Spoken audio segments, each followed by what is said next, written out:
Now taxes is 100% free when you file in the TurboTax app if you didn't file with us last year. Oh, yeah? Yeah, just do your own taxes in the app by 2/18. What if I have lots of forms? All good, all 100% free. What if I had 3 jobs? Still 100% free. What if I once saw Bigfoot? That has nothing to do with taxes, so still 100% free. Now that's what I'm talking about. Now this is taxes. See if you qualify in the TurboTax app. Excludes TurboTax Live, must start and file in app by 2/18.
Hey, it's the 30th of July, 2013. This is the Sackheads Radio Show. Lots to talk about tonight. We're going to talk about, let's see, Bradley Manning. Clint found something that I don't even want to talk about like ahead of time. Okay. Just because I think it's kind of a big deal. And it's something that we've kind of discussed on the show in the past, and it's coming to fruition. It's going to be an I told you so moment. Yeah. Is what it's going to be. Yeah. And you did tell us so. So, you know, that's really nice of you to rub it in our face. We may have a surprise call later. Just did I forget to mention that to you in pre-production? Oh, yeah. So that might be going on tonight.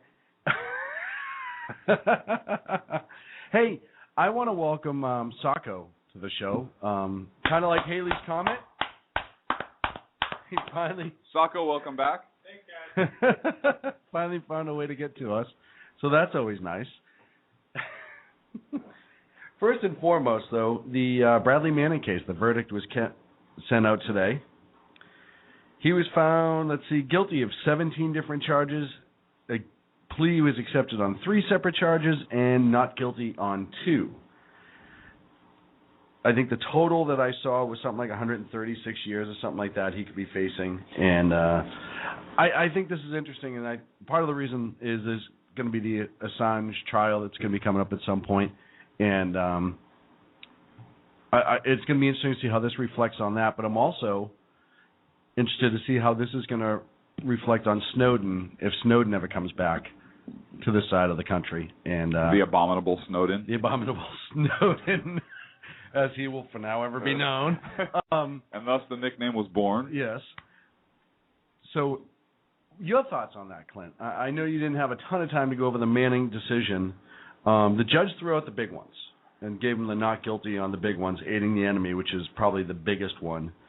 Are you asking whether I think he's a traitor? I'm asking, yeah. That's actually exactly what I'm asking right now. I think he violated his oath. Yeah. Yes. I agree. I think he violated his oath, too. Again, how this reflects on Snowden is going to be interesting to see down the line. I'm shocked. The difference is Snowden's not a soldier. Exactly. And I think that's a big difference. He's a private contractor. He is a private contractor. And I had a hard time because as much as I think charge 1, which is the aiding the enemy, could have been met, but I also understand that I don't know, they didn't prove that that was his intent, was to aid the enemy as much as provide information to WikiLeaks, which is exactly what he did. However, he did put... Did WikiLeaks not aid the enemy? I mean, did Osama bin Laden not have access to these things? I don't know if they could prove that he definitively did via WikiLeaks, and I think that's where they held him up there. So, but he got bypassing security, using unauthorized software, unintended system use, unauthorized software, unintended system use. Now, I want to know how many other people have been hit with that in the military. I'm just curious because that seems like that would be pretty rampant. I think in this day and age, pretty much anyone that sits at a computer uses it, even if it's to check your personal email. I don't ever do that at work. Me neither. Moving right along. So legal access. Mostly because we're at work right now, and since we kind of own this, we can pretty much do whatever the heck we want. We can pretty much do whatever we want at any time. Releasing the airstrike video. So you can go to it. The one I found is on the Washington Post. It breaks it down very, very, very, very, very well, and it kind of splits it all up. So how do you think this will affect Snowden? Because I know this is in a military court, and the law is different. The LAR, the bird is different. The bird is different. The LAR is different. For all of you here on the West Coast, and those of you that speak English, I'll translate. I know. I law. talk funny. Oh, poor me. Okay. I talk funny. I was from another country. You wouldn't dare. Anyhow. No, yeah, I would. You would. You're right. You would. Just about everyone else would not. So...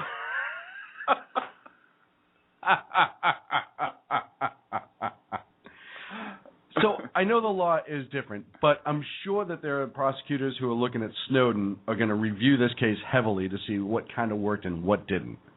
So what's Rooster going to call in about later? I don't know. I don't think Rooster's going to call in at all. Well, now, wait a second. You said we had a surprise caller. Yes. It's got to be Rooster. Rooster wouldn't be a surprise. He's on every week. That's true. So I do want to say a special get well soon to our good friend Sam, who listens, GOP Money on Twitter. She's a good friend of the show. Somehow she's holding on, and I guess because we're awesome. I mean, seriously. No, I appreciate her showing up, and I appreciate it. No, we appreciate it. You didn't know anything about it until I told you. You know what? But you can do things on behalf of the show sometimes. Fine. It's kind of like a marriage. No, it's not. It's legal now. Kind that's of not the like point. a marriage, but listen, what we do in our own studio. Are you 50 or older? This news is for you. The CDC now recommends you get vaccinated against pneumococcal pneumonia. Even if you're healthy, your age puts you at risk. People 50 or older are over 6 times more likely to be hospitalized with pneumococcal pneumonia compared to adults 18 to 49.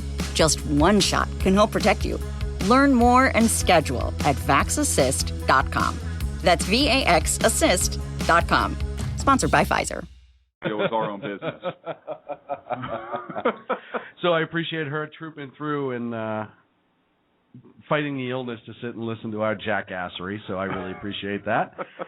Because, honestly, even if she was well, that would be a tough thing to do. Hey, hang on a second. Hey, Sam, we're married in spirit only. And I'm glad you don't judge. Sam asked us in the chat room if we were married. Let's see. We argue like we're married.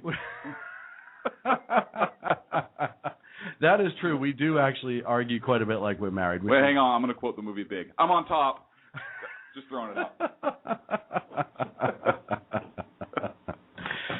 So, how do you think that they're going to use this towards Snowden? And no, I think they're two completely separate cases. They should be. They should be. I don't think this is any indication of how Snowden's going, or how Snowden's going to go. I think the abominable Snowden is kind of on his own. And still living in Russia, apparently, in the airport. Yeah, still living in Russia. What was that Tom Hanks movie about the guy that couldn't leave the airport and he lived Bosom Buddies? No, that was a TV show. Oh, we were just talking about that today at lunch with friends of ours. Were we? Well, we listened to the theme song, like. Absolutely. So that was kind of funny you brought that up. You weren't at lunch with us. It was a very important person. No, meeting. I just flew in, an hour ago. Stop bragging. Just stop, all right? We all know you flew in, quote unquote. Just like tomorrow night, you're going to quote unquote see, i.e. party with Kid Rock. But then that gives the status away, so we can't go any. You know what I mean? You always have these little cute. You're like the Obama administration, and let me tell you why. Because you can never just give a straight answer. It's almost like you took discussion points, a class from Jay Carney. So you're saying I like to do the little sidestep? Yes, I am saying that. Very much so. Interesting. See, no, I would say that I take more out of the playbook of Cap Sunstein, where I can nudge and steer the conversation through your framed choices, right? And essentially to limit outrage by giving choices that seem like they're reasonable, and but they're not. Rooster thought it was One Direction, and no, Rooster, you thought it was Flock of Seagulls. Which Rooster was complaining about when he was old. Damn flock of seagulls with that new, what do they call it now, an LP? You kids and your LPs. Where's my damn 8-track? Still catching up on 8-track, for God's sakes. You know who I would love to have in a room having an argument over, I don't know, who a better president, who thought Harding was a good president or not, would be... Rooster and Biden. Dude, it's almost like you read my mind. Can you imagine Rooster and Biden in the exact same room having a discussion? That would be, it would be. You'd have to push them up like in an old folks' home in front of the TV, and put them on either side with a couple of people that are watching TV in the middle. With each of their favorite teams playing against each other. So they could just yell. Oh, that would be great. I think. And Rooster says, "Hey, I still have my vagina." Oh no, it's vinyl. Vinyl. Sorry, I misread that, Rooster. I apologize. Hey, I still have my vinyl. So what is that? Is that like linoleum? I don't get it. Linoleum. Is that like your vinyl pants? What? I love the people that still hold on to vinyl. They're like, it sounds better than DVD and all that and CD. And I'm like, really? Have you heard it? Just get a bowl of Rice Krispies and put it next to your ear while you're listening to some digital music. Same effect. I remember I probably threw away $200 of 44s. The little, remember the old like the Automag? No, remember the old 44? Oh. I thought you were talking vinyls guns. That I used like frisbees, and I'm like. Right, they were like one song on original each side. Elvis ones and stuff like that my mother had, and I was like, hey, I'm 9. Just throwing them like frisbees out the front door, so you can tell why I got beat a lot as a child.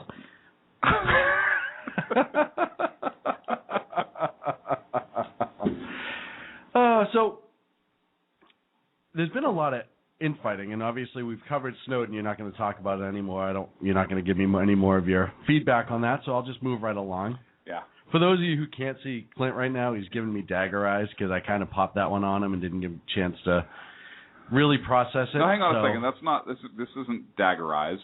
These are elevator eyes. There's a distinct difference, and you should not have worn your licorice thong tonight with your stilettos.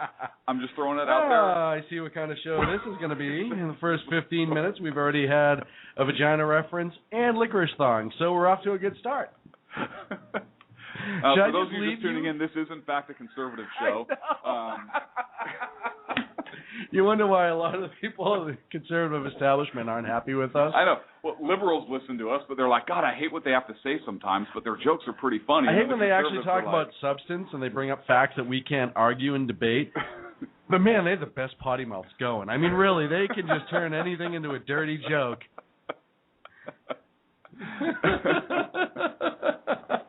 You know what? If we can't have a sense of humor. Who's we? Like white people? Conservatives. Or, okay. I didn't know if you were going racial or not. I don't know. Am I white? Well, you're more pink. Right. I would exactly. say. So I don't think I would count for that. Really fit in. But anyhow, if we can't have a sense of humor on the right side. Right meaning conservative side, or right the side conservative meaning like side. the correct side? If those of us who are correct conservatives can't find a way to laugh about things, we're already in trouble. And there's a lot of things that the conservatives do that we disagree with. We talk about that all the time. But they don't have a sense of humor. Like a lot of the establishment GOP. Like they do have a sense of humor because, and I'll tell you why. Because John McCain keeps getting reelected. Clearly, the Republicans in Arizona have a sense of humor. I believe... You know the Republican establishment is like, listen, we need this guy because he is so much freaking fun. I believe there's just a ton of Catholics in Arizona, and that's their penance that their priest keeps assigning to them. You have to vote for McCain. For John McCain. Oh, okay. Who's up for election again? Oh, I actually heard that speech. Oh, that was on the Senate floor when he was talking last week, right? I'm glad you got the sound clip. I believe he was talking about how when he was hanging out with Lincoln, that originally. And then Rooster rode by, and it was kind of weird. And then Rooster yelled at them for being too extreme. Right. I do actually, and we joke about a lot of the politics of John McCain, but I do. A friend of his who he was actually jailed with over in Vietnam passed away, and apparently he was a really close friend. So in that case, you know what, we say consistently that we appreciated his service, absolutely, and that we appreciate the sacrifice. Absolutely. I'm not going to do it every show because the guy's off his freaking rocker and he needs to be out of office already. Listen, what he did 50 years ago, yeah, amazing. What he does every day in Congress, frightening. Exactly. He is so far out of touch. Yep. And this since is he the guy represents who us, the people, and he is so out of touch with everything, He's from Arizona. Yeah. A conservative, quote unquote. He has an R next to his name. He's not a conservative. And he is saying that we need to rethink stand your ground.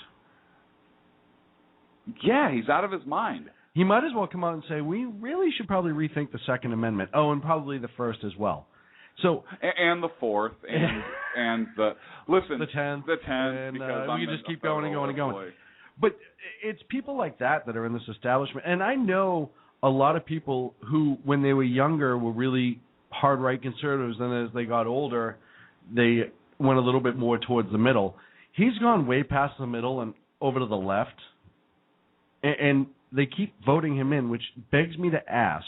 Name what recognition. In the hell is going on in Arizona? Laziness. Is it laziness? I think so. I expect more out of Arizonians. I really do. Nice term. Thank you very much. You're welcome. The only reason I know that is I have a friend in Arizona, and when I was getting ready to talk about this, I called her and said, "Hey, what do you guys call yourself?" She's like, Americans. She's like, Arizonians. And I said, really? That's a word. And then I mocked her for a little bit. And then I hung up without saying thank you because I'm kind of like that. But the point is I learned a new word today, Arizonians. So you brought up... No, I didn't. You brought up nudge. No, I brought up... Listen, we're not going there right now. We've got 15 minutes before the break. We brought up the infighting with the Republican Party. Yeah. And look, there's this fight going on in the Republican Party, and it's. I mean, I think the Republicans have been infighting for a long time, but I think you have very conservative Tea Party Republicans who want to defund Obamacare, and then you have a movement within the more traditional establishment Republicans that don't want to vote to defund Obamacare in the House because they say, hey, it's going to go ahead and bring about government shutdown, and so there's this big divide in the party right now, and I don't know if we're going to see a split in the party or not, and really I think it's even deeper than that. The Republicans, like the Tea Party, are more isolationists, and you have some of the more established Republicans that are not isolationists, and so I think this divide is growing, and it's really coming to a head on this issue of Obamacare and the upcoming vote on the budget. Right. So you have the conservative groups who, hey, the Tea Party Republicans who say, listen, we need to take our opportunity now to defund Obamacare. It's widely unpopular. Even some of the union leadership is against this now. They've come out and written letters like, hey, this is actually costing our members money. It's not sustainable, blah, blah, blah. And then you have another group, and Obama's come out and said he's not going to sign anything, obviously, that defunds Obamacare, and the Senate's not either. I love that he calls it Obamacare now. I know. The point is, though, that they say, listen, you're even saying that this program is not ready to come out yet. You want to delay it and put it off. And so why are we going to fund it? The traditional Republican establishment, they've come out and they've said, listen, this is a dead issue for us right now. If this gets passed, this defunding measure gets passed, and as a result, we cannot negotiate anything, and there is, in fact, a government shutdown, their fear is that it's going to hurt the Republican Party in the midterm elections. Because you do have a segment in the conservative movement that does pay attention, for lack of a better term. Absolutely. And they listen to talk radio. All of them listen to Sackheads, I'll bet. But they listen. They listen to talk radio. They're very informed. They know what's going on, and they're typically supportive of the defunding of Obamacare. But you have a lot of Republicans who vote that don't listen to the news or listen to talk radio or pay attention as closely. And so when that narrative gets spun and comes out, listen, they defunded Obamacare. That was the sticking point, and now we had government shutdown, a la the Clinton years. The fear is that they're going to get it handed to them in the midterm elections, just like what happened again during the Clinton administration when there was a government shutdown. The Republicans actually took a hit and took some of the blame. So that's the fighting right now, and and that begs the question: what's more important? Well, here's the thing. Look, I see the politics of the traditional Republicans. I see their point of view. I do. However, my position is this. If I give my opinion and I say, listen, don't defund Obamacare right now because of political reasons, I'm going against what I preach, which is principled leadership. Right. I think that if those in Congress, those who are leaders, stick to their principles, I think our country would be a much better place, or would be in a much better place as opposed to just playing politics all the time. So I would like to see the vote to defund Obamacare because it is a huge point as far as, hey, listen, we came out, we stuck to our principles. You know, the concern on the mainstream Republicans is, well, we're going to get it handed to it in the midterms. I disagree. I think that if the Republicans come out and say, hey, listen, most of you are against Obamacare and we voted to defund it, to protect you, to protect your costs and so forth, I think they could turn it into a win. And I think they're cowards for not wanting to put it forward. Now, the other side of the argument is that the money that they would vote to defund is already allocated. So it wouldn't really make that big of a difference. But I think as far as a principled move, as a symbolic move, and then as a matter of law for the vote or potential law for the vote, I think it's the right way to go. So I would tend to side shock with the Tea Party Republicans on that. And I do agree, and I think McConnell and Colburn need to look back, and Boehner or Boner need to look back to the last midterm. Listen, part of the last midterm was the outrage about the spending. Obamacare came up in that. Was a big issue in that, and they took some seats, and they had an excellent midterm. So I think going into this midterm, they need to look at that and say, hey, you know what?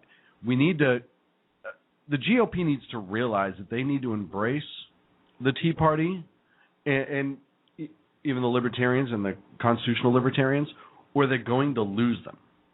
If they don't start realizing that the old school GOP or the moderate GOP is different than these other conservative groups, they're going to lose that base, and it's going to start stepping away. And I think going into this election will be a great litmus, if you will, depending on what they do, on which way it's going to happen. And you already have some Dems kind of pulling away from the Obama. I mean, we've seen it, some Dems trying to walk themselves back from the Obamacare thing, and I'm curious if any of them, like sheep facing a cliff. Yeah, I wonder if any of them would vote for the defunding of it. Depends on their district. It depends on whether or not they're truly principled leaders, as we discussed, and it also depends on their district. If they have a moderate, many of them are. I think most of them are not principled leaders. But it would be a good showing of who was and who wasn't. But I think the ones who are doing it for mere politics, if they're in that moderate district, and that district that could kind of swing either way back and forth, I think they would. Because it would keep that balance. Listen, if they kept it, they're going to lose all their conservative, but if they have enough Dems, then they'll sneak through. But if it's that wishy-washy districts, and there are a lot of them out there where it's kind of like, we don't know which way we're going to go this time. I think kind of like you on a Saturday night. Exactly. This bar, whatever. Well, yeah, what do you think I was talking about?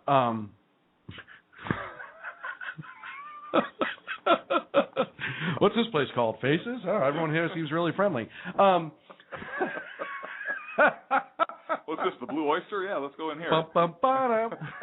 So I think if you look at that, those you should see your face right now. I just threw out a Blue Oyster, and you didn't even give me credit for the reference. Police Academy. Thank you. Sorry, I thought everyone knew that, doy. you could have one or two that would walk it back. Because, listen, overwhelmingly, the country's more and more against Obamacare. I think the last time I saw it was like 64%. We're overall upset with it and didn't want it to be implemented. And that was a couple weeks ago. So I think that the Dems do have a possibility. You may get a couple people, both in the Senate and in the House, that might actually walk it back and go, hey, you know what, maybe this wasn't the best plan. And you'll know is because if they made it in through the midterms and they didn't vote for it originally, they don't have that vote that's sticking to them. Yep. So then they can turn around and say, well, I didn't vote for it to begin with, kind of like this president in the Iraq War, even though it's not important right now. But they can actually go against it because there's not that voting record to say, well, you voted for it. Well, they have to eat crow one of two ways. Either, yeah, I did vote for it because I thought it was a good idea, or yeah, I voted for it, but I didn't know it was in it until we passed it. You know, that's a great quote. They should have said that before. They did. Oh, we did do that, yeah, right? That was already done.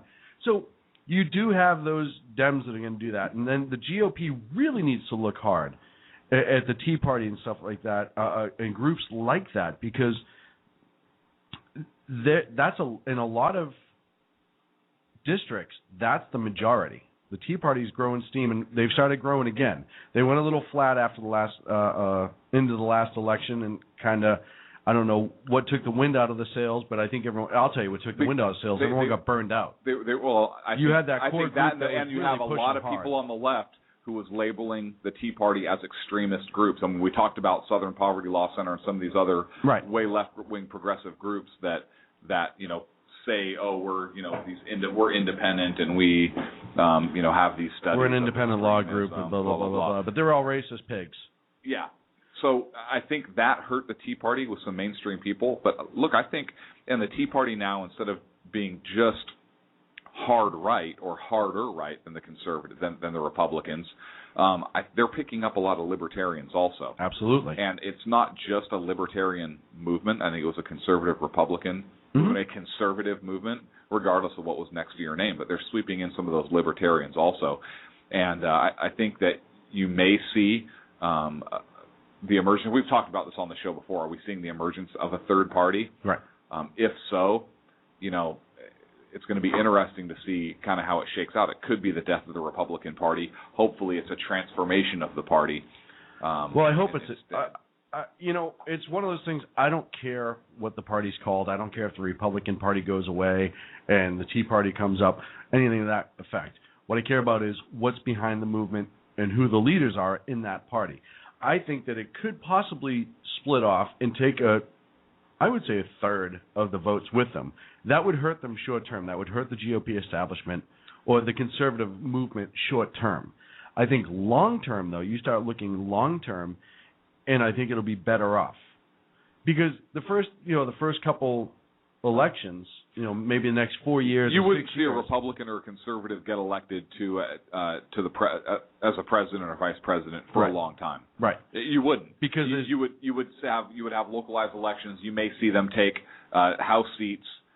You'd see them pick up steam, and they'd still probably caucus with the Republicans, but maybe you'd take a couple Senate seats, same thing. But because of that vote split, you wouldn't see a national election. You wouldn't see a presidential win. Well, and I also think that when they are fighting against mainstream media and all the things that they get called by those groups, it would take a long time for people to actually research it themselves and start to see them on a national platform, and look at somebody like Senator Ted Cruz, and we talked about this before. Mainstream media lambaste him as just this outlandish. If you read and listen to the clips that they play from him and how they edit him and stuff, and read what they say about him, it's weird that he doesn't have a cow. He's like Yosemite Sam. That's the only thing that I can really. I love Yosemite Sam. He's out of control, and he doesn't, blah blah blah. And he's a wingnut, and blah blah.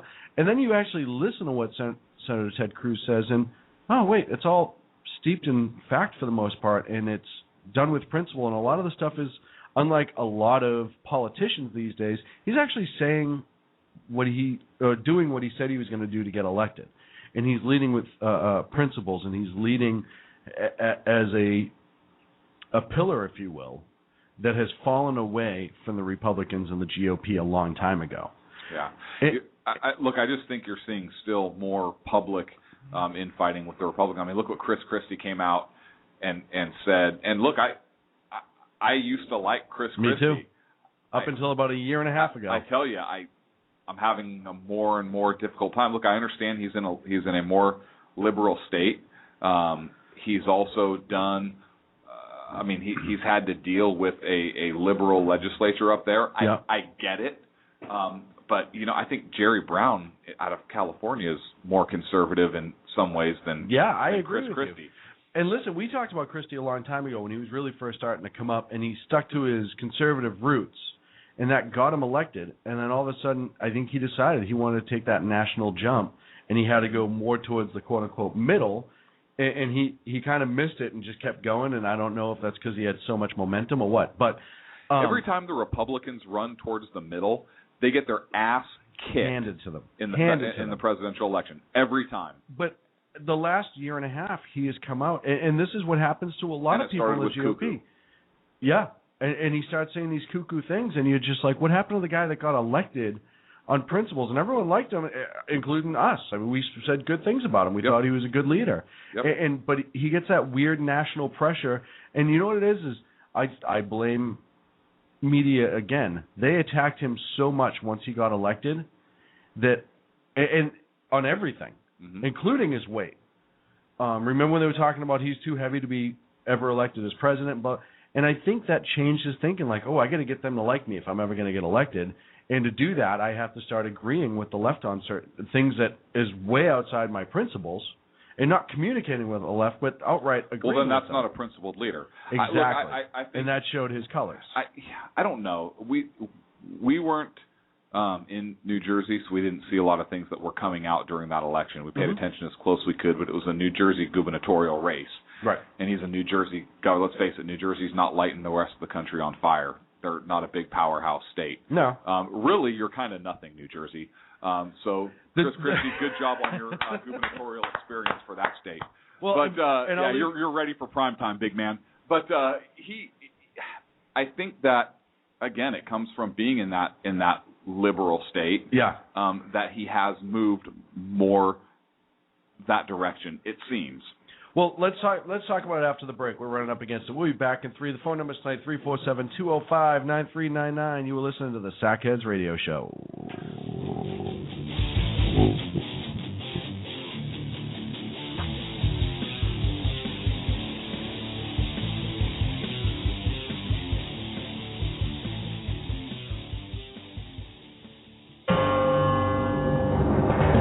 Hello, I'm Lori, a student at Hillsdale College. Here is Hillsdale President Dr. Larry Arnn on how the founders viewed God as the source of our equality and legal rights.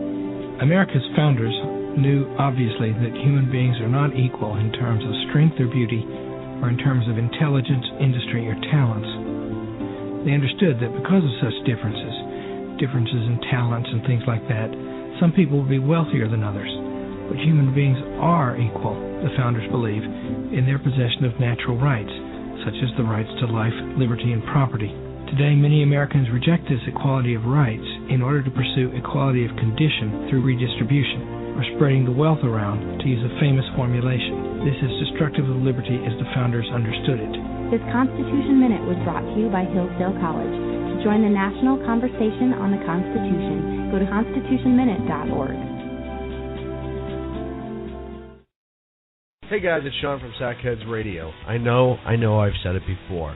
Check out our friends at conservativeoutcry.net, but I really mean it. If you want interesting and exciting political commentary and analysis, that is the place to get it. Different, always spot on, always truthful, never pulling a punch. conservativeoutcry.net. Tell Rooster to get Bulldog back on and that Sackheads Radio sent you. And also, coming soon, the Sackheads Radio Forum on conservativeoutcry.net. How you doing? John Grant here. When I'm not slaving over a hot microphone on the 405radio.com Saturdays at 10 a.m. Eastern, I check out Sean and Clint here at Sackheads Radio. We all appreciate the best political bloggers, writers, and commentators. We either get them on our shows or we make fun of them, as it should be. So check us out live Saturdays at 10 a.m. Eastern or forever on the podcasts on the 405radio.com. Hi, this is Sarah Marie Brenner. You know, we often talk on the Brenner Brief about the fact that there really needs to be an organization to help people at the local level who are interested in running for things like school boards, city council, and other local offices. Well, I think I finally have the solution for you, at least for you women out there. It's called Politigal Network, Politigal Network.com. Their website's going to be launching mid-August, but they're already on Twitter at PoliticalUSA. I encourage you to follow them and become a member. Their goal is to be the #1 resource for conservative women. So if you love freedom, liberty, the United States of America, and politics, check out PoliticalNetwork.com or Twitter at PoliticalUSA.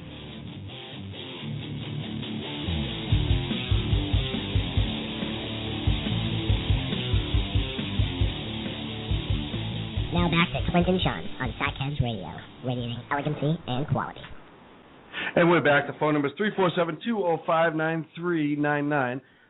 Now that Sacco's left, there's no one to answer. But that's not important right now. Call it anyhow and listen to us mock you. So, before we went to the break, we were talking a little bit about Chris Christie and how he started off as this conservative. And you brought up a point. You said, it's New Jersey. It's a nothing state. New Jersey's got a big population. A lot of the people that work in New York City and that area live in New Jersey because it used to be, before the liberals really started running things, it used to be inexpensive to live, but that's not the point. So there's that strong New York City influence that's on it that pushes people, and I think, like we said, it happened with Christie, and I think that's where What's their state economy? You tell me. You already looked it up. No, I didn't. It's a small, insignificant state, in my humble opinion. I mean, it may have a decent population base, but what's he really running there? It's not like California or Texas or any of the other larger states. I don't know. I don't know what their import export. It's a small state. So, well, I know they do have a lot of petroleum, natural gas, and stuff like that. They do have a huge agriculture, which people don't really think of, and they have a big tourism. My point is, it's not like a large economy, a global economy like you see coming out of California, or the economy that Texas have. It's not. So you're saying that only people from large states should be president? I'm saying that people from larger states are better prepared to be president. Yes. Okay. And he's done how many terms for a small state of just governor? one. Yeah. Yeah. No, I agree with you there. So I'm not saying he doesn't have executive experience, but am I saying that somebody from a larger state that has a much larger economy that operates on a global scale, like California, is bigger or more significant to run a country? Absolutely. Absolutely. That'd be like if we were going to hire a CEO for our company, or somebody to look. Would we hire somebody who was high up in Apple, or somebody who was high up in, I don't know, Mom's Pizza Shack down the street that has one or two franchises? It would be the principal. You know what I mean? In their history. Who would be better prepared to run what they did before the Sackheads Corporation, the mega empire that we are? Right. Well, fortunately, that's me and you at the helm, so we're screwed. So we're completely locked off right now. We have more bounce checks. No.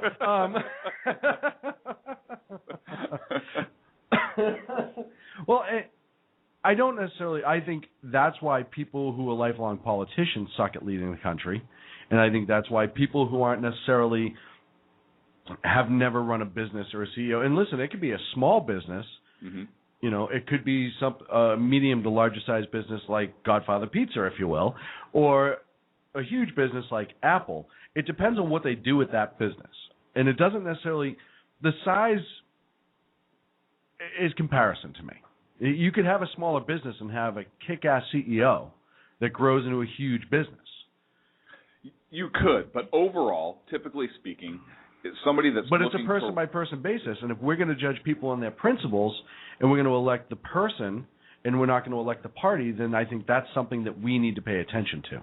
I'm not disagreeing with you. Okay. What I'm saying is, does experience play into it? And absolutely, yes, it plays into I'm not it. saying it's if not. If you have two principled people, are you going to vote for the principled person that has run New Jersey or the principled person that has run California? Doesn't exist. You're right. That one doesn't exist. Unfortunately, neither one exists. Unfortunately, he passed away. Hypothetically speaking. If there was magic country that we lived in. If you're talking about being the chief executive of the United States. I understand what you're saying, but I also think that to automatically excuse somebody because of the state that they're from. And let's use, Sam's in the chat room. We know she's from Wyoming. Mm-hmm. Let's use Wyoming, for example. If somebody came up out of Wyoming that was kick-ass at business, knew money inside and out, perhaps a military veteran, so he had an insight into the military, which I always think is a huge thing for a president, and I really believe that. And he had, a good education, even if it's self-taught. I don't necessarily think that because you have a degree. I mean, look at this. No, president. I would take somebody. This with president went to Harvard. I mean, he's supposed look to at the be wingnuts who's gone to Harvard. I would take somebody with a self-taught education over somebody with a certificate from Harvard or anything else. I mean, we've had some great presidents who were self-taught. George Washington being one of them. Absolutely. Abe Lincoln being another. Absolutely. But you look at somebody like that, and then I'm going to say I don't care what state they're from per se. I care about the person. I don't care. Oh yeah, they were the governor of that state, but before they were the governor of that state that has maybe a medium-sized economy, they were a CEO of Joe's blank company, and they started off with 2 franchises, and now he expanded it to 250, and he has X amount of employees, and he knows how to treat employees, and he knows how to treat customers, and he gets people to talk and work. That's the person that I'm interested in seeing be elected, and that's what I'm saying. So I don't care what state they're from, and I think. So you're saying that experience has nothing to do with it? Experience as far as the size of your state, no. Experience of the person, yes. Yeah, but that person gains experience. You gain more experience running a larger corporation or a larger business or a larger state than you do running a smaller one, correct? Not necessarily. You don't think so? Dealing with not necessarily, because a lot of those bigger organizations and corporations, they have boards. And, yeah, even though you're the CEO and you sign off, We're talking about states. We're talking about state governors. No, I understand that. Larger but states I also don't. But I don't think larger, more complex. I would vote for somebody that was never a politician, and an excellent maybe business person, a military veteran, before I did a lifelong politician that was, say, the governor of California. Okay, I think we're arguing 2 different points. No. But what I'm saying because we were talking about Chris Christie. Yeah. So if I want to make fun of his ass because he runs New Jersey, which is really a no-load, nothing state, in my humble opinion, I'm going to piss all the people off from New Jersey. But I'm saying that strictly because I don't like him and I'm slamming Chris Christie.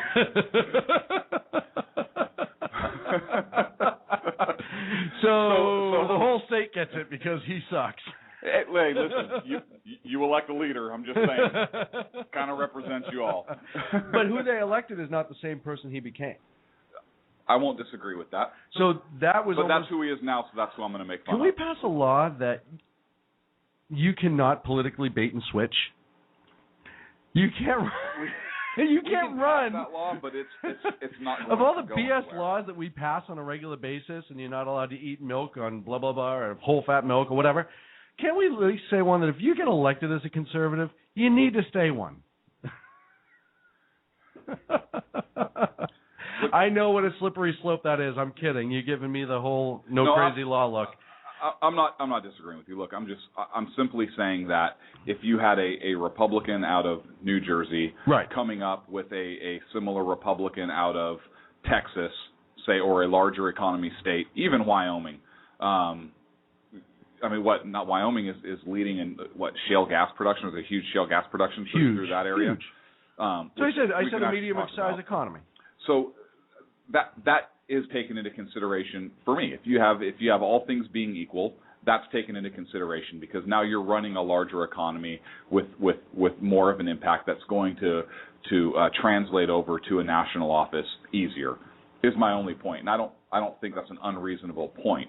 No, it's not unreasonable. I don't 100% agree. Okay, but you're wrong. So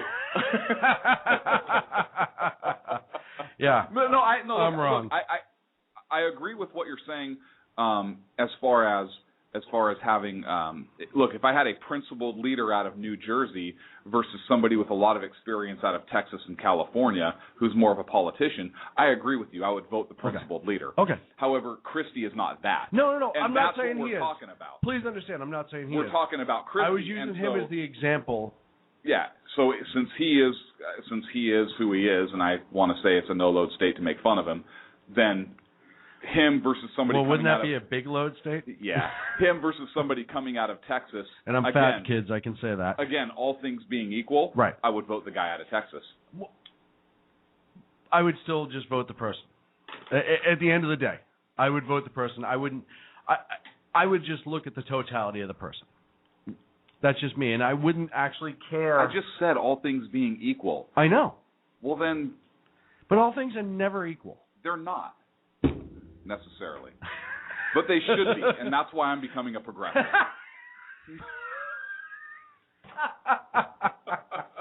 Format change, folks. We're no longer on the 405 radio. You can look for us on the New Turks, or the Young Turks, or whatever the hell those idiots are. Young Turds? The Young Turds. So New Jersey. Livestock is part of their major economy. Are you kidding me? But that shows you. Look at California. Agriculture. Oh, wait, it's a dust bowl. Thanks, Congress, because you want to save the little silver fish. Good job. But this kind of goes to show you how you can have two very light conservatives in the same room and they still have those slight difference of opinions that the establishment has a tendency to ignore and never even look at, because if it's not their opinion, they don't care. Because they have to be lockstep along their agenda. They can't have a healthy debate. Right. And then you get those like Ted Cruz, Rand Paul, the guys that speak against the agenda, and even the GOP slams them and calls them wingnuts. So, I mean, it never ends, and I really agree that it may be time for that third party to show up. Even if that means that... Look, I hate the two-party system. I hate it too. George Washington warned us against it. Obviously, it's turned out to, they meet the interest of the parties and not the interest of the individuals. Look, did you see what that Saudi Arabian investor, that billionaire, said about America's oil and natural gas? No. Boom. He basically said, excuse me, he sent a letter to the Saudi oil minister saying that the U.S. boom on shale oil and gas will reduce, obviously, its dependence on Saudi crude oil, which will have a negative impact on Saudi Arabia, obviously, because Saudi Arabia pretty much is a one-trick pony. Right. They can export like oil and I think sand in a bottle is pretty much about it. Like, and it's true. I mean, the U.S. has a huge. I mean, shale gas production is increasing. Look, President Obama is presiding over the largest gas and oil boom, I think, in American history, in spite of his policies. Could you imagine if he had policies that were energy friendly, and not green energy friendly, but energy friendly, less restrictive? Could you imagine what we would be having? And we could have energy independence based upon we have enough shale gas to be able to export. But Clint, I say, if we did that, then how would we be this great friend to the rest of the world? How would we be part of that world economy? How would we be part of that imaginary place that takes place in progressive minds? This goes back to what we said earlier, right? You have conservatives who are isolationists, and you have conservatives who are not. And I'm more of an isolationist, where I'm like, hey, screw the rest of the world. Yeah. We have sick and infirm and needy and hungry and poor here. I think we should take care of our own before we take care of the rest of the world. But I know I'm an evil, heartless conservative. So we could you imagine if we started exporting this stuff? I mean, how much do we spend now on importing oil from Saudi Arabia and the Middle East? Yeah. So now if we could produce our own and have enough to export, that would be huge. I think the U.S. is fourth as far as estimated recoverable resources. China would be number one, Argentina, Algeria, and then the United States. And I think the United States leads in the top 10 countries for proven natural gas reserves. We're sitting on a ton of natural gas. We are. You would never know it with this administration. Speaking of sitting on a lot of gas, Obama said... Not when I have a drink in my mouth. I apologize. I didn't even look up until I said that. I saw that. It's literally running down your face and down the front of your shirt. Another computer's gone. Obama is coming out, and he said that this Keystone XL oil pipeline is just going to create a handful of jobs. And do we have audio? Gutting on that? our environmental protection, that's not a jobs plan. Gutting investments in education, that's not a jobs plan. You know, they keep on talking about this, an oil pipeline coming down from Canada that's estimated to create about 50 permanent jobs. That's not a jobs plan. Wasting the country's time by taking something like 40 meaningless votes to repeal Obamacare is not a jobs plan. So re-electing Barack Obama is not a jobs plan. Seriously. Electing another Democrat is not a jobs plan. So, and let's look at the BS. Now, he said 50 permanent jobs. Yeah. Okay, there's a State Department report that came out that estimated 4,000 annual construction jobs would be created in this, and then a support jobs of approximately 42,000 would be created as a result of this pipeline. Yeah. And that's only the specific jobs. That doesn't talk about the economies, because now those people are working, they have decent paying jobs, and the money, the taxes they're going to pay, the money that they're going to put back into the system. Gas could be less expensive, so people may be able to start affording to drive further. I'm sorry, I said drive. God, the progressives are going to kill me for that. But ride their bicycle. Yeah, ride their bicycle further to a job that maybe didn't make sense for them to drive before.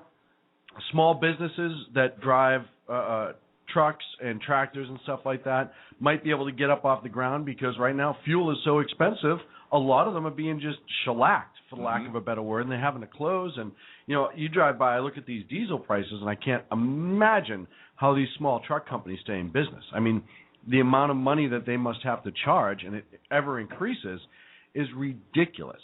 So, yes, Mr. President, your misconstrued numbers are wrong. The narrative that you once again push that you want versus the reality should not be accepted by this country, and you're a liar. I guess that's the easiest way to put it. Well, I think that 50 jobs came from 50 personnel would be needed to permanently monitor the pipeline systems or whatnot. I'm sure he found a way to divide. I'm sure he had a numbers cruncher and say, turn this 40,000 jobs into 50. Yeah, turn this 40,000 jobs into 0. Okay, you don't vote for it. It's not going to create any jobs. Right, exactly.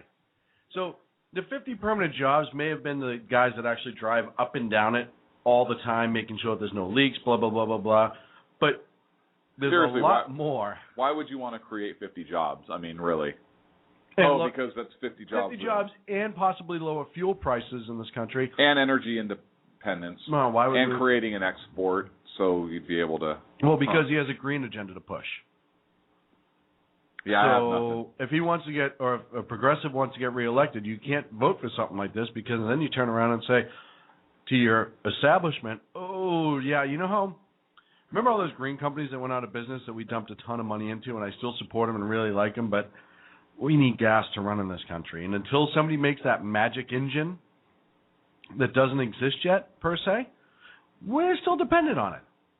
And whether you like it or not, that's the way it is. So why would we shoestring ourselves? And listen, I understand the quote-unquote global warming thing. To me... Really? Yeah, I understand the lies behind it. Okay. I didn't know what you meant. If you understood the argument or if to me, being environmentally safe means that you be prudent with your waste. That's all, really, at the end of the day. If you want to find a better engine, a better way to get off or to diversify away from gas so people have options. I know we don't like to have that with this government. We don't like people to have options. We like it to be jammed down. That's fine. If you want to invent an engine that runs off a cheese and it gets, 45 miles to the wheel, great. If people want to buy that, more power to you. Absolutely, I think that's wonderful. But for right now, with the technology we have in the world, why are we shoestring ourselves? Why are we choking small businesses? Wasn't there a time machine that ran on garbage? Ooh, Mr. Fusion. Yeah. Somebody get Doc on the phone. Where's Emmett Brown? Where's Doc? We need Emmett Brown. He can do it. Oh, right, that wasn't real. Oh, but that's what we are now. We only have the technology we have. And while we're making advances on it, that's great. I think it's wonderful when a private college dumps all this money to try to research a great engine. If that's what they want to do, and if they nail it and it runs off water, outstanding. That's wonderful. Ooh, we'll have a bigger water shortage. Yeah, and now we're depleting our natural resource with our beautiful water. Anyhow. So there's got to be something out there. Run on trees. No, because then we're killing the forest. We can't. I just picture you drive down the street in this humongous four-wheel drive truck, dragging a gigantic oak behind you as it's getting fed into the engine. Throwing styrofoam coffee cups out the window. Let's run it on trees, kids. But reality is what it is. And that's something that I think we have lost so much with this administration. It is all about smoke screens so much. If somebody has a better idea... Running on smoke screens. Ooh. If it ran on bullcrap... A la Spy Hunter. If you could get engines to run on bullcrap, right now, it would probably be... They'd be paying you to take it from Washington, D.C. Because we need to... Here's the thing. We need to come up with a food for our cows that make them not emit gas. Because we already know that cow and bovine flatulence is a greenhouse gas and is harmful to the environment. So we don't need anything that runs off of that. So for the record, yeah, I try to take out as many of those as I can weekly because I am for the environment. So I go to the store and I buy up as many as I can because it's a trickle-down effect. If I buy them, they're going to produce more, so that means they have to kill more cows that taste so damn yummy. I mean... you put a big slab of primer. That's not the point. Have you ever been cow hunting? Because it's pretty easy. Listen. They're violent animals. They're very violent, evil. They're evil. They will. Have you ever seen the running of the bulls? I mean, they kill people. They do. It is vicious. I think it's weird. They travel in packs, right? But these packs, there's this natural barrier of barbed wire and wood that ends up around them, and that's just. From what I understand, that's how they affect the environment. That's how the environment responds. You know how the Earth's a living being or whatever. So they travel in these packs, and then that natural fence goes up. And I guess it only goes up from time to time, and then they break through it, and then they run south through Colorado towards New Mexico to feed. But when they're in that fenced-in area, every hunter I've ever talked to that's hunted cows said that is prime. You can get up to, and you have to kind of low crawl, but I think the closest anyone's ever got was an inch and a half. And that's really taking a lot of work. Because if those things break loose and they charge you, you are in a world of trouble. Especially when you're hunting dairy cows. I mean, those things... don't let those big brown doe eyes fool you. You know what the sad part is? I couldn't kill a cow to save my life. I will eat it all day long, but if you were like, hey... They're like the sweetest animal in the over world. There, right? And the only way you're going to eat is if you kill Bessie. I'd probably be like, well, I'm probably going to starve then. Look at her. She's chewing cud. You know how cute that is right now? I am the biggest baby when it comes to that. I used to hunt years ago. Cows? Ducks. Okay. And because those bastards have it coming. And they still do, I agree. They do. Aim with poop like nobody's business. Anyhow. And then it got to that weird point where I'm just like, yeah... Can't kill it now. I can eat it. Somebody else kills it and they feather it and all that. I can eat it, but I can't do it. See, I don't hunt deer because I don't eat deer. I only hunt what I eat. No, I love deer. I'll have somebody else hunt deer for me. Welcome to Hunting Hour with Sackheads Radio, when neither one of us want to kill it, but we'll eat it. Oh, that's not true. I'll kill it, and I'll eat it. But just not. And I'll let you kill it, and I will absolutely eat it. But pig hunting? No, I'm not talking wild boar. Those things are scary. Yeah, so I'm talking those like hurt, I'm talking like hogs. Yeah. Right? I saw a group of those killers at the state fair the other day. Thank God they had a fence around them, because the fear and the they were all screaming. It looked like a naked boss hog laying there. Because you know how in 3-year-old, oh my God, it's so cute, translates into he's trying to kill me? Yes. They were all saying it. And I kept my distance because I don't like to get too close to stuff like that because it might mess up my shoes and my jeans. But I'll tell you, I am so glad that the person who is keeping that pig inside that fenced-in area, skilled like you wouldn't believe. She had to be about 90, so you know she had a lot of experience. Yeah, absolutely. And have you ever been in a position to have to save a kid from like a goose that's attacking, or like a pig that all of a sudden gets a little ornery, or the goat at the petting zoo that rams? People freak out when you cap one of those right there, right? All these kids around, clearly the animal's attacking the kid. I mean, God forbid you shoot it with all the people saying. You just saved the poor kid's life, and all of a sudden everybody freaks out. Do you know how many geese kill people every year? I don't, but I know it's a lot. I don't need facts to know that those things are murderous animals. They are. I've seen them chase kids, honking with their heads down. And they have that row of teeth inside there. I'm just saying, we have to think about this, people. We have... Geese should be Canadian geese, public enemy number one. Okay, so let me see. We've pissed off the animal rights people. We've pissed off the environmentalists. Hey, I think we're up against a break. When we come back, on the other we're going to more progressive, so it'll be a good time. We're going to talk about nudge. Yeah, when we come back, huge. You know what? We'll nudge you into it when we get back here on Sackheads Radio.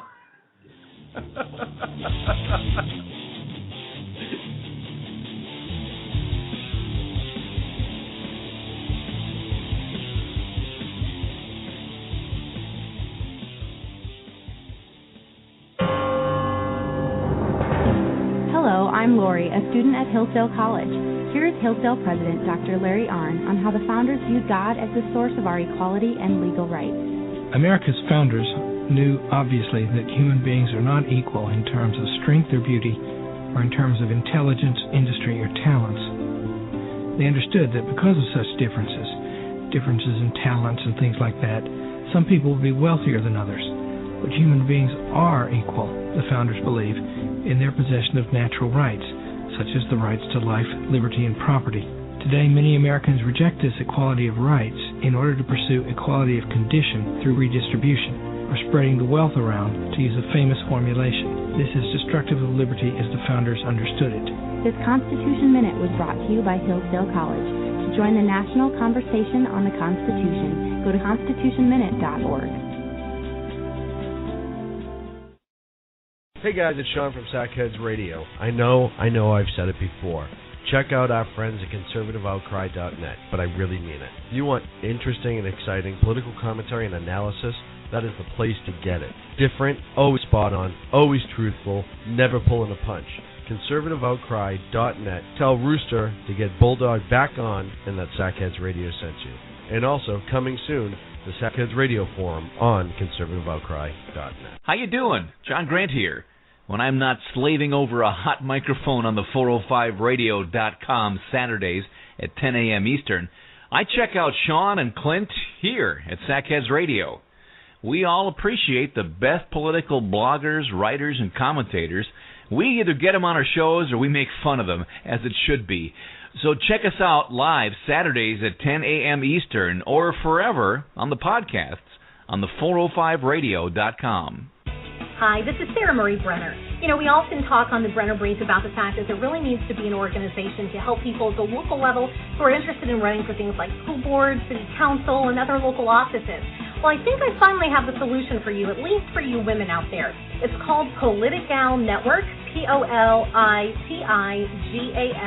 Network.com. Their website's going to be launching mid-August, but they're already on Twitter at PolitigalUSA. I encourage you to follow them and become a member. Their goal is to be the #1 resource for conservative women.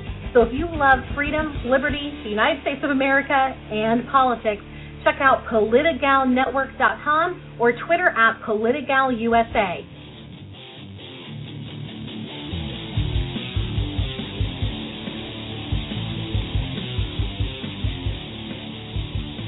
Now back to Clint and Sean on Sackheads Radio, radiating elegancy and quality. Bizarre. Hey, speaking of nudge. What? Who was speaking of nudge? Hey, so Bloomberg, yeah. You remember he had that whole soda Speaking fan. of New York and being spineless. Right. Speaking of spineless New Yorkers, so a New York appellate court ruled in a 4-judge panel, 4-0, that their oversized soda ban is an overstep of authority. Next stop, 7-round magazines? Yeah. Wait, let's hold our breath on that one. Don't do it. Don't do it. Well, I found it interesting. I had yet to speak to a New Yorker at all that agreed with the soda ban. And a majority of the people that they polled did not agree with it. Nobody but Bloomberg and the couple of yahoos that he got to vote for it agreed with this ridiculous soda ban.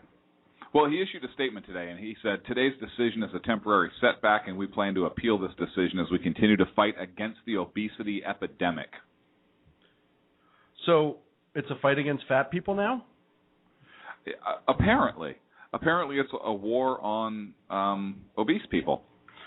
You know... And they're fighting against them. That sounds violent to me. That sounds like it's going to be a violent attack on obese people. Well, should we be concerned? Being an obese person, let me talk to you from my point of view. I now don't want to go to New York, nor do I want to spend money in New York City. And I think that all people who are fat should probably stay away from New York and don't give him $1. If he's so worried that he's going to start a war on obese people, and he's so worried about our health, let's not walk in front of him and give him something to worry about. Well, listen, he knows what is right for you, and that's the problem. He knows best for you, and so the government can't let you make an individual choice. They have to make choices for you, and this was more of a push. But if they can't push you, the government does want to nudge you towards certain choices. And we've talked on this show before about the book Nudge, which was written by Cass Sunstein and Richard Thaler. Mm-hmm. Cass Sunstein, for those of you that don't know, and if you listen to the show, I'm sure you do, he was Obama's regulatory czar. So he had his little grubby little fingers on everything. Doesn't that his just wife sound awful? His wife, do you know who Cass Sunstein's wife is? Is somebody over at NBC? Powers, right? She's up for the ambassadorship to the UN. I didn't realize she's up for the ambassadorship. I never made the connection. Yeah, that's Cass Sunstein's wife. Oh. Or I'm sorry, ambassador to the UN, to the United Nations. So she's going to replace Susan Rice, who Cass Sunstein, who was the regulatory czar, who wrote the book Nudge, which with Richard Thaler, his wife is the UN nominee, the ambassador to the UN nominee. Weird. She must just be overqualified for the position. Like, I'm sure right now they're like, hey, after Susan Rice, we really need somebody who's going to go in and nail it. I'm not thinking so. So the Obama administration, the White House is trying to create a quote-unquote nudge squad.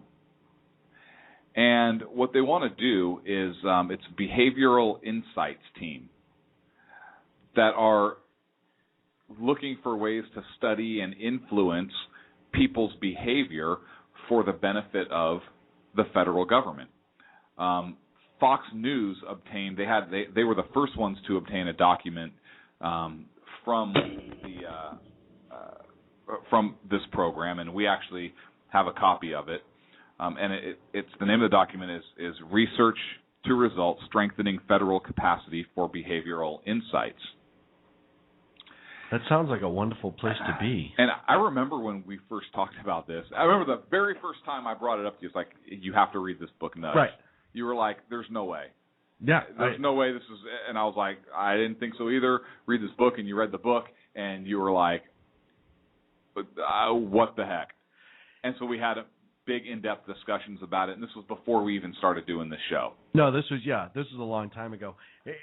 Here's what's scary about this book. And if you haven't read it, it's essentially about getting the masses to do your bidding through framed choices. That's really what it comes down to. Controlling the masses through giving them the choices that you want them to make, one or the other, and not making any big changes to cause outrage, but you make little changes at a time to eventually achieve your final objective. You make small series of nudges. Yeah. either choice is acceptable to the establishment, as Rooster just pointed out in the chat room. But you can't necessarily outwardly frame choices either. So you have to study human behavior first, and then you start sending out little things about social norms. And a perfect example is some states now for organ donors, they actually put the donor form in with your driver's license. It's kind of like they're nudging you to fill that form out. And bizarre. Why couldn't it just be like you just ask for it? Like, hey, I want to donate my organ. What does the DMV have anything to do with donor registration? Right? At Zero. all, really. So things like that. In Great Britain, there was a case where they sent out people who were late on their taxes. They sent them a letter indicating that 9 out of 10 people in Britain paid their taxes on time, basically almost shaming them for not, and for not, which you have to pay your taxes, but shaming them for not, and then pointing out a social norm in order to get people to respond the way they want them to respond. And the United States government, Cass Sunstein obviously was a huge proponent of this. And there's historical reference and context for this, but let's think about this for a moment.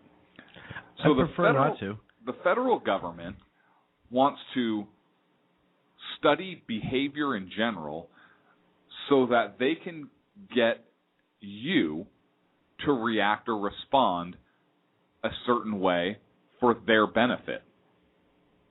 Now, they're saying it's to make government run more efficiently. But okay. What is the purpose of our government? To do what we tell them. Where does the government get their power from? From the people. They get their power from the people, and now we have a government that is looking to study our behavior so they can control us and frame choices on our behalf. And you look at governments that have had some form of, and I don't want to say, I'll say it, mind control, right? It's not outright mind control. They didn't put the helmet on you. Yeah, they're not putting the helmet on you or anything like that. But it's because I wear aluminum foil on my head. If we say that this is acceptable, where does this lead? Oh, where does this go? So many doors. If they want to frame a choice for you, or if they want you to react a certain way, what if you don't? Yeah. Well, then you must go to re-educate. I'm sorry. You must go to a camp. Now, does that nudge become a push? Yeah. Because we're already saying that it's okay for government to frame your choices, or it's okay for government to study your behavior so that they can influence your behavior for their benefit or in a way that they want. What about, and I hate to bring this in because I don't like to draw this comparison very often, but what happened in Germany? What happened when you had what year? Because you did have pre-World War II. Oh, okay. World War II, right? You did have they had to move people a certain way. Yes. You had to get them to think a certain way, to want a certain way, and you had propaganda came out, and we can trace it back to the whole Woodrow Wilson administration and Bernays and the propaganda machine that the Reich basically spun off of what we were doing here in America at the time, which, again, didn't agree with it then, wasn't alive then. Rooster probably remembers it. But he was the outspoken proponent of Woodrow it. Wilson, 1917, there was Rooster.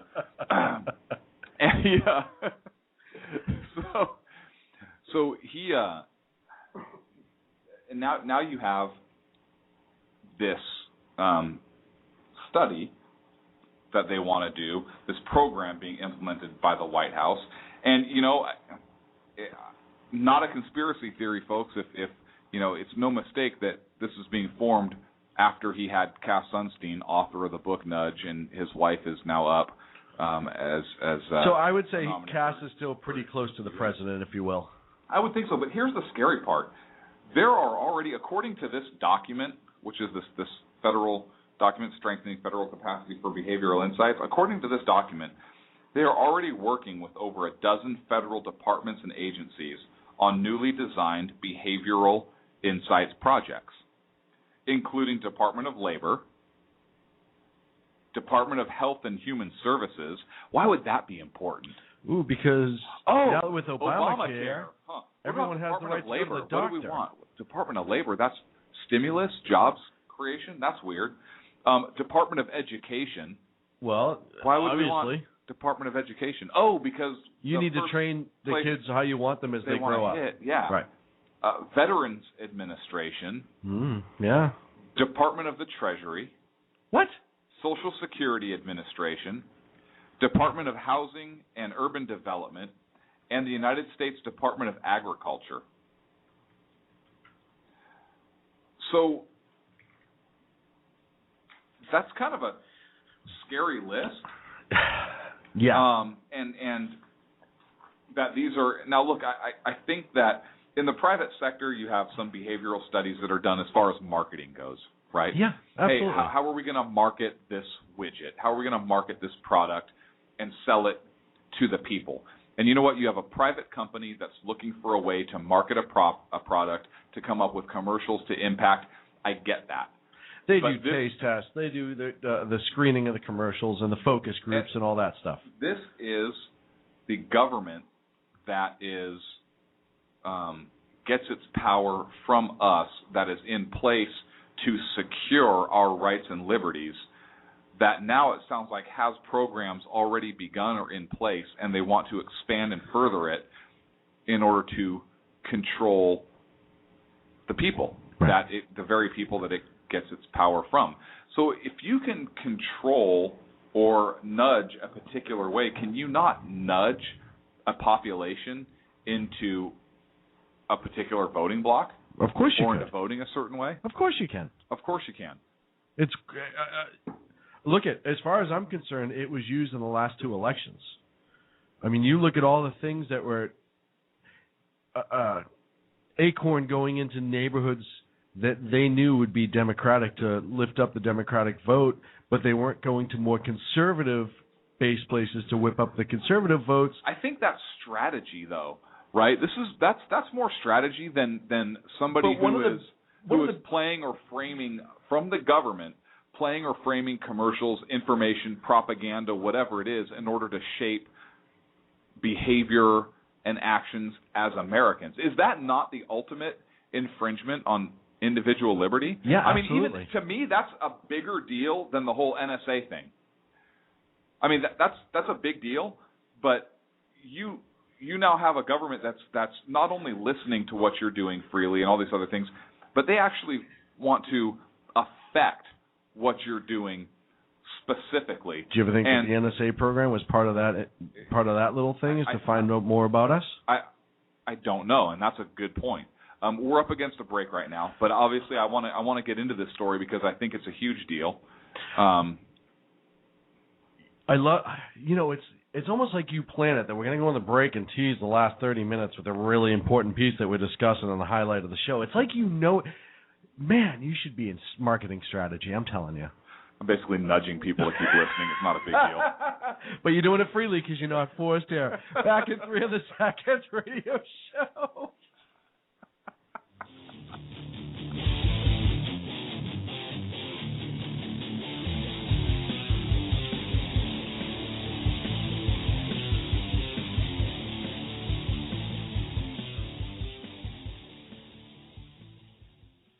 Hey, if you care about what's going on in the world, you cannot afford to miss my show. Hi, this is Andrea Kaye, your host of The Andrea Kaye Show. It's not always about the money. Okay, it is always about the money, but it's also about politics, pop culture, and you. The only thing street about this show is the smarts. There's a reason they call me Dynamite in a Dress, and you'll find out why when you listen Tuesday mornings at 10 on Financial News and Talk. Hello, I'm Paul, a student at Hillsdale College. Here is my professor, Dr. Larry Arnn, on the separation of church and state. America's founders believed in the separation of church and state, in that the country was not to have an official religion or an official sect. But that did not mean that government was to be hostile to religion, or even indifferent to religion, as many today argue. In fact, America's founding document, the Declaration of Independence, includes both a reference to God as the author of the laws of nature and a confident assertion that human beings are endowed by their Creator with certain inalienable rights. Far from being hostile or indifferent to religion, America's founders understood the theology of the Declaration to be an essential part of the education of citizens. This Constitution Minute was brought to you by Hillsdale College. To join the national conversation on the Constitution, go to constitutionminute.org. How you doing? John Grant here. When I'm not slaving over a hot microphone on the 405radio.com Saturdays at 10 a.m. Eastern, I check out Sean and Clint here at Sackheads Radio. We all appreciate the best political bloggers, writers, and commentators. We either get them on our shows or we make fun of them, as it should be. So check us out live Saturdays at 10 a.m. Eastern or forever on the podcasts on the 405radio.com. Hey folks, it's Sean from Sackheads Radio. As a native Bostonian, my heart broke on April 15, 2013, watching those horrendous attacks at the Boston Marathon. Now there's a way that you can help. Go to onefundboston.org, ONEFUNDBOSTON.org, where you can donate to help the victims and families from this awful attack. Onefundboston.org, all the proceeds will go directly to the victim's family. Thank you very much from Sackheads Radio.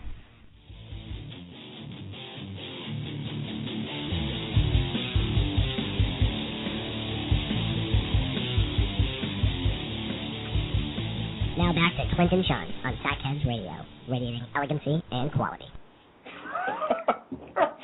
So, we're back, and Sackheads are talking about NUDGE, Strengthening Federal Capacity for Behavioral Insights, a new program that the White House seems to be trying to implement, if they haven't already.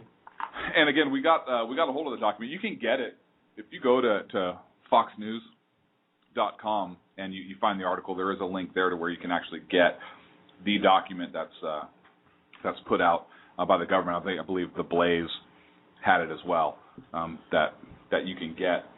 But interesting, in the overview portion of the document, it talks about, and I want to read from the document here specifically. It says, a growing body of evidence suggests that insights from the social and behavioral sciences can be used to help design public policies that work better, cost less, and help people to achieve their goals. Wow, that seems really nice. That is a beautiful place to live. Sounds like this is something that I want our government to do, because it's going to help them govern. It's going to help them. They're going to learn from us what we want. Design public policies that work better. Work better. What do they mean, work better? How do they want it to work better? What works better for them? Do they want us to not fight them on certain things? You mean they don't want to fight us on certain things? Well, because they work for us. So I'm sure that's the intent, is that they don't. Right. So policies that work better. So basically policies that are not going to meet so much resistance. In other words, policies that are so easily swallowed that you can just pass them through without anyone getting upset, but you still meet your agenda. That's a possibility, too. Now, the document goes on to say the practice of using behavioral insights to inform policy has been successful overseas. Oh, that's good. So that's good, right? Because overseas we have a lot of the same philosophies as far as freedoms and liberties and so forth as the rest of the world, right? I'm sure every other country. All the other constitutional republics? Most other constitutional. Well, that's all other Well, because it's a good thing we're the last bastion of freedom, and we're trying to do stuff that other people overseas are doing. So. And you talk about overseas. Rooster had a great question in the chat room. How quickly could this be happening elsewhere overseas? Could it have been tested in other countries? It already has been. It already has been. In 2010, in the United Kingdom, the Prime Minister David Cameron commissioned the Behavioral Insights Team, which thought a process of rapid experimentation, basically their ability to retest and re-implement its test, learn, and adapt, has successfully identified and tested interventions in the British government. And it says, while saving the British government at least $1 billion within the next 5 years. So why is it going to save money? Is it going to save money because they're not going to have to, again, battle on these decisions? Is it it's going to help them run more efficiently? Why? Because there's not going to have to be that debate, because the people aren't going to call their representatives and have this fight. They're not going to have to spend the money to put up the fight or on ads. Or by saving it, they may be able to take funds from other places and reinsert it to where they want it to go versus where it might maybe need to be. And I don't know. And here's the thing. Just like the Patriot Act, this may be one of those things where the administration is completely innocent, and they look. We already know this administration believes that government should have the power. We know that. Mm-hmm. I don't believe anybody is arguing that, and if they are, they're idiots. But I believe that's pretty well known, right? This government likes big government. They believe the government should have the power, not the people. And so they may believe that the best thing for the country on a very innocent level is to be able to study human behavior and design and to be able to nudge people in a certain direction for the good of the government so that they can better serve society in their opinion. But just like the Patriot Act, what if this how hard is it to use this for something it's not intended for? Absolutely. And for all you liberals out there that think this is a great idea, what happens when a conservative government gets in there and they start nudging and they start influencing and shaping people's behavior to what they like based upon studies and so forth? What then? Mm-hmm. Now you guys are going to scream bloody murder about how this isn't right, this takes away free will. Free will. Where did I hear that before? Oh, yeah, the Bible, but you guys don't believe in that. So this kind of takes away our foundational liberties, and I mean that's the danger with this. Is what government any side. I don't care if it's a progressive government, if it's a very conservative government. I don't want any government framing my choices for me, or I don't want any government that's going to study behavior of the people that it gets its power from for the purposes of nudging, or let's call it what it is, controlling them to a certain end, whether it be to achieve a certain result, for those people to achieve a certain ideology. What is it? Well, and again, they like to make it sound, one of the bullet points I just read is the improving academic performance. Mm-hmm. And it says, quite simply, students taught to view the intelligence as a muscle that can grow with hard work and perseverance, as compared to a fixed trait as an eye color.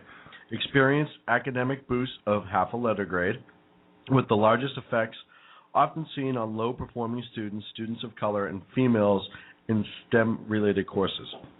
And this bothers me because they don't tell you what's going to be taught to exercise. And that's the thing. Not only you're exactly right, because okay, so what are you testing? Right. What is the test? What is that grade that you're bumping up? What is the information that they're going to be tested on? What is the information they're going to be learning? Because you're nudging them towards something, right? So what is it you're teaching them to nudge them towards what? And I just got accused in the chat room of giving a Rand Paul stump speech. But here's the thing. That same person that's accusing me of getting a Rand Paul stump speech, I ended up changing their minds on the whole Patriot Act thing. Because it comes from the whole idea of, hey, this may sound really good and be innocent on this administration, but what if? Look at the IRS is just embroiled in this scandal, of this fake, phony scandal, of targeting conservatives. That's one agency that went rogue, perhaps they were directed, but that's one agency. We already have, 12 agencies? Involved in this? Involved in this? What if one of them decides to go rogue? Yeah. What are the controls? What's the oversight on it? What exactly? What's the control? And who's overseeing it? Was it your regulatory czar, Cass Sunstein, who has these progressive ideals and wrote a book on it anyway? Or is it strictly an arm of the executive? Which executive do you want? It doesn't matter. It may be good under one executive, but not another. So again, I compare this to the Patriot Act because I think it's absolutely correct. Where does it end? Who thinks it's a good idea for the government to nudge or begin to control, let's call it what it is, your particular behavior patterns? Well, I have a problem with the one you gave the example from the Brits earlier, the increasing tax compliance. You know what? Maybe if the damn tax code wasn't so bloody difficult. You said bloody because we were talking about Brits. English. Exactly. High five to you from across the room. We missed. If we had white, a simple flat tax, well, you hit me in the eye, which I thought was bizarre. Who high fives like that? Seriously, are you going to bring Anthony Weiner into this again? It's like a flailed arm came at me. Like a baby's arm. Holding an apple, it was weird. But the simple fact is people might be more likely to pay taxes and easier to pay taxes if there was a flat tax. If we like the government. Oh, wait. What? Sorry. But if there's a flat tax and I know in January what I'm going to be paying by April. Right. And I don't have to go through a tax code and I don't have to spend money out of my pocket. Well, you can write it off in taxes. Yeah, but it's still $300-400 out of my pocket to go to an accountant. Or I could try to do it myself, and if I screw it up, I'm going to have to go stand in front of the IRS, who I'm sure they know I'm a conservative at that point. That ought to go over well. And so maybe people would be likely to do it willingly instead of you having to kind of coax them into it if it was a simpler process. If the IRS wasn't this giant, just money-gobbing organization, if it just said, hey, you know what, you're going to pay whatever, 25%, whatever the flat tax rate that you'd want it to be and we all agree upon, and then guess what? Everybody, top to bottom, gets taxed, and most people, I bet you would pay it a lot easier. Can I read the job announcement for this? Yes. So I'm going to read the job announcement for this program. It says, the federal government is currently creating a new team that will help build federal capacity to experiment with these approaches, meaning the test, learn, adapt, behavioral insights team, and so forth, and to scale behavioral interventions. Ooh, that doesn't sound good. Anyway, no, sure it saves nothing. people's lives. And to scale behavioral interventions that have been rigorously evaluated using, where possible, randomized controlled trials. They want to scale behavioral interventions that... So you want to do it in a smaller test? No, I'm sure it's fine. The team will be staffed by 4 to 5 experts. That's good. So they're experts. That's good, right? Hey. In behavioral science. Who decides that they're experts? And they do because they're experts. Oh, damn. In behavioral science and experimental design and evaluation. It's likely that the selected individuals will serve on a temporary detail under the Intergovernmental Personnel Act. Oh, my. That sounds awesome before returning to their home organization, which can be a university, which is good. Oh, thank goodness. A nonprofit. Perfect. Right. Or state or local government, which is perfect. More California. People, right? Our preference is for individuals. Who works for a state or local government now that was once... Oh, I'm just thinking of Napolitano, who runs the UC schools. But go on. Yeah, no, she'll be fine. Listen, I'm sure it's nothing. Moreover, several agencies are looking to recruit expert academics to sit directly within their agencies to help inspire, design, and execute... execute on specific policy projects. And so it is possible to serve in this capacity as well. If you are aware of individuals with strong, wait for it, analytical skills, experience designing, testing, and evaluating rigorous randomized control trials, and a strong research background in fields such as, wait for it, dodgeball, wait for it, come on dodgeball, social psychology, damn it, cognitive psychology, I'm out, and behavioral economics, please encourage them to send a CV and contact information to mshankar2 at ostp.eop.gov, which will be sent to the relevant parties for consideration. So you don't even send it to the relevant parties, which is kind of weird. Anyways, that's the job. Well, it's the government. You can have as many degrees from separation from the people doing the job as humanly possible, or it's not our government. Yeah. So is anybody else scared by that? It scares the hell out of me. It Why? absolutely scares the hell out of me. Why? We said it was coming, folks. We've been talking about this on this show since we were wee lads. Almost 2 years. Has it been that long? Yeah. Year and a half? Year and a half. So we've been talking, and it was one of our early podcasts, I believe. We it was somewhere around Samuel Whittemore. It was. Yeah. So anyways, it's become a reality. And it's becoming... And this is just the jump off. Like, this isn't the full. I guarantee you that if you check in on this project in the next year, it's going to be expanded threefold. It's already been begun. I know, and that's the scary part. Yeah. But how Fox quickly News just happened to get this, and I didn't read exactly how they got it, but they happened to get this out. They probably don't want and to now say it's so they coming don't out. go to jail. And the Blaze, and I know the Blaze got it, and I know Glenn Beck bunch of people has got talked about it before on some of his shows, but it's frightening. It is frightening that the government at any point says, hey, you know what? We need to figure out how to better know what the people are thinking. Yeah, we do that every 2 years, one way or the other. No. We need to know their everyday choices from what they're going to eat for breakfast or how they're going to do this or how they're going to do that, whatever. And they talk about iterative experimentation, so the need to just constantly experiment over and over and over again with this stuff. Who are they using?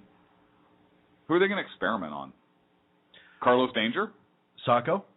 Sacco would be a good one. He's not here to defend himself, so. Anyone they can.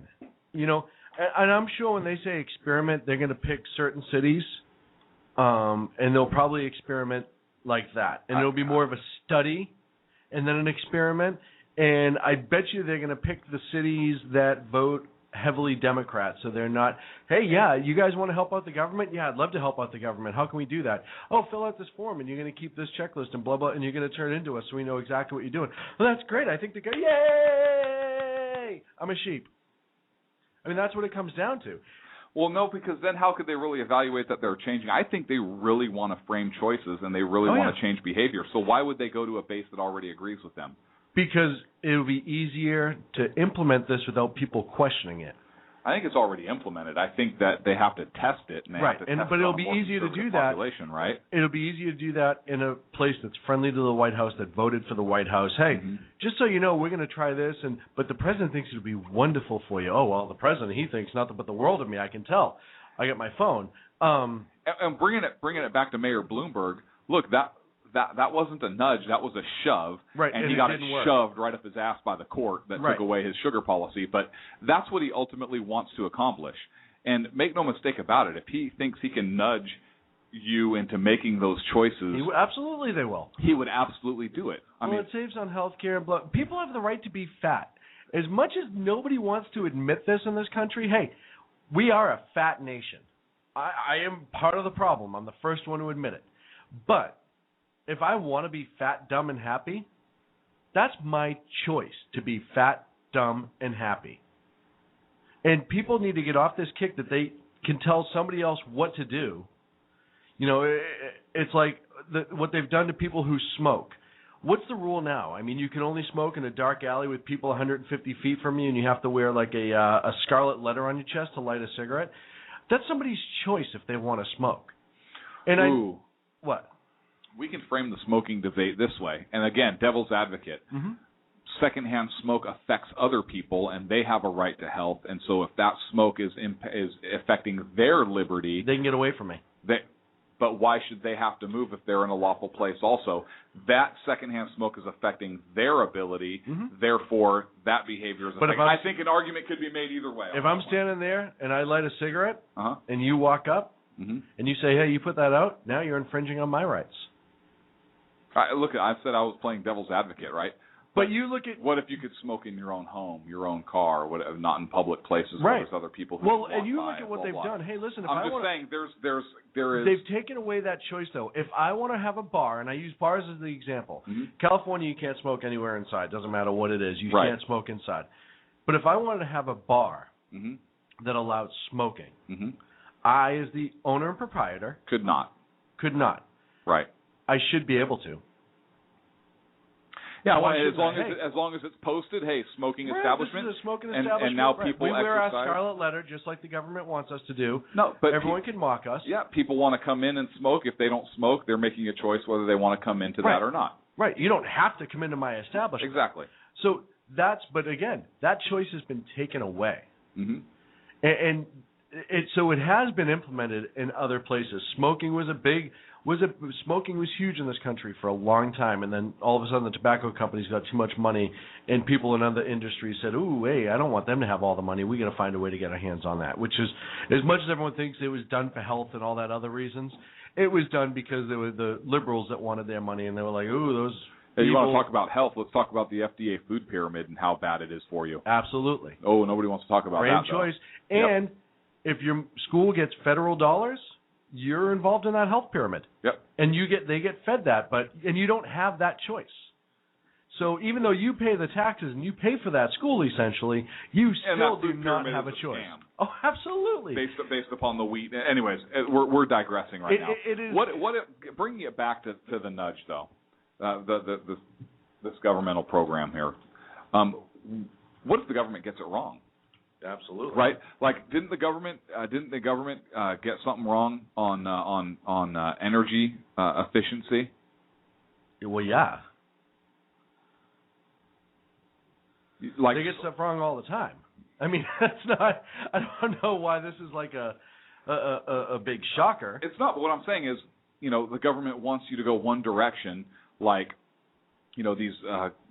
Green, I mean, they came right out and said you can't buy light bulbs anymore, but they want you to frame and move towards a particular direction. Then they realize that, ooh, that's actually wrong because that's really bad for us. Right.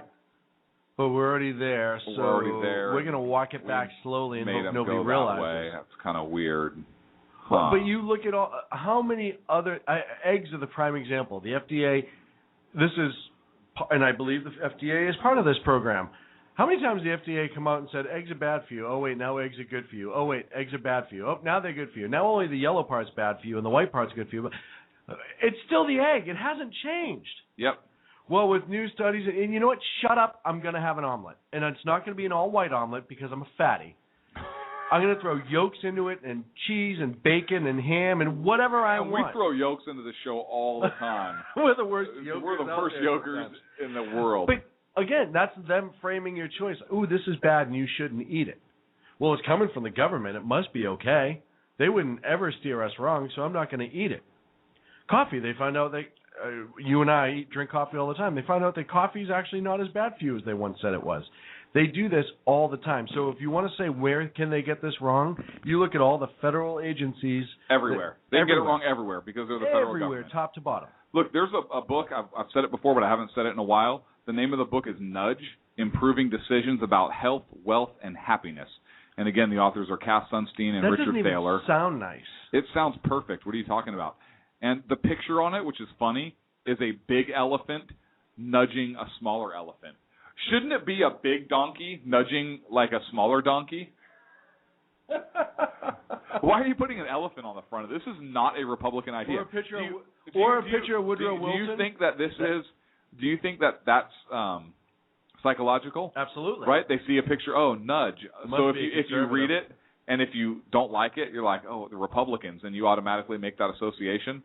Right? How many people? I mean, baseball fans, they may say, oh, look, the Oakland A's want us to be nudged. But I don't even know what the A's had to do with this book. They never mentioned it. I know. Why is Stomper pushing that little Stomper? That's weird. I don't even understand what's happening. They should have a picture of Woodrow Wilson pushing each a Democrat and a conservative. And McCain. And McCain over the top. Right. So it'd be it'd be like McCain pushing Michael Moore.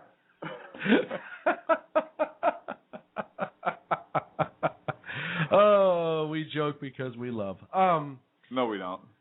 But yeah, scary, scary stuff, people. Check it out. You can find it quite easily. I'm sure if you just Google strengthening federal capacity for behavioral insight, you can probably get to the original document.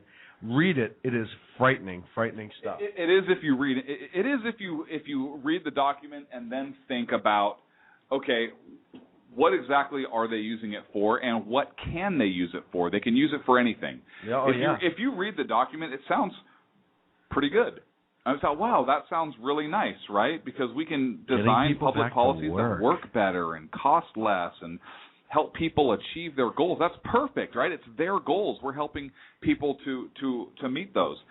But read it, and I encourage you to read the book Nudge, but also to read this article or this job bulletin with the thought of what could they use this for? How far could this go? Look at the Patriot Act. Nobody thought they'd be spying on U.S. citizens like they are. What could this be used for? And just look at it with that eye, because, again, it's not the current administration. And don't get me wrong, I believe if this current administration has taken the Patriot Doctrine as far as they have, I think there's no reason why they wouldn't take this as far as it could go, or the next progressive Always look at everything from the government with scrutiny. But even a conservative, I mean, you may get a batshit crazy conservative in there who's not all conservatives are batshit crazy, but you may get somebody who finds his way in. Yep, who wants to just control everything, but do it with more conservative Or even policies. more so, you could get a Chris Christie that comes off as a conservative, and then all of a sudden gets in. Anybody. All of a sudden gets in and they're super liberal progressive. So just look at it with the sense of, hey, what could they do? And do I want to be forced into making a particular, or nudged? And if they're studying these things, you may not even realize you're being nudged into a particular decision. Right. So you can have the dog crap sandwich or the horse crap sandwich, but either way, you're taking a bite. And that's what it comes down to. Yeah. If you don't pay attention, you're going to be taking a bite of the crap sandwich. And something's bad with the government when the contact person can't even get an email without the number 2. I want to know what happened to M. Shankar number 1 and what he didn't do right, that he disappeared in M. Shankar number 2. I wonder if it's like the pod people. Ooh. I wonder if he was like sitting in his cube one day and he's all like, hey, I like working for the government, but I don't like it when they frame my choices and this sucks and blah, blah. And then like the next day, and he's just like some HR guy that got a pretty cool government job. And then the next day, like his friends walk by and he just looks at them and be like, government is wonderful. By the way, here's my new email. It's mshankar2. Goodbye. Just saying, it's possible. Or he looks completely different. And they're like, who are you? And it's like, I'm M. Shankar. Dude, it's just No, me. you're not. I know M. Shankar. And you're like, I am M. Shankar. And you work for the government, so you're like, oh, okay, you're M. Shankar. Right. You guys want to play basketball later? Yeah. You hate basketball. No, I love basketball. You want to play basketball later? Just replace them. You just literally plug somebody in and tell them that. No, you don't change anything else about you. You're just that person. Oh, okay. It's like a Lego guy. I'm going to pluck one Lego guy out. I'll put in this Lego guy right here. We just drew a mustache on him. Right. No, it's still M. Shankar.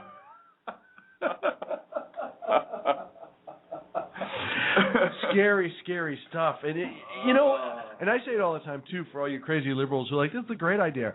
If this was a conservative president trying to do something like, or how about this? A conservative president trying to expand freedoms and individual liberty, and like his group got together and said, hey, you know what, we got to find out how to make firearms more accessible for the citizenry to protect themselves. Or how can we find a way that gasoline can be cheaper so our people aren't getting gouged at the gas pumps? Maybe we should tax less.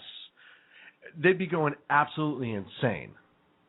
So either way, I think you had it. I think you hit the nail on the head right off the bat. What if George W. Bush was trying to implement this policy?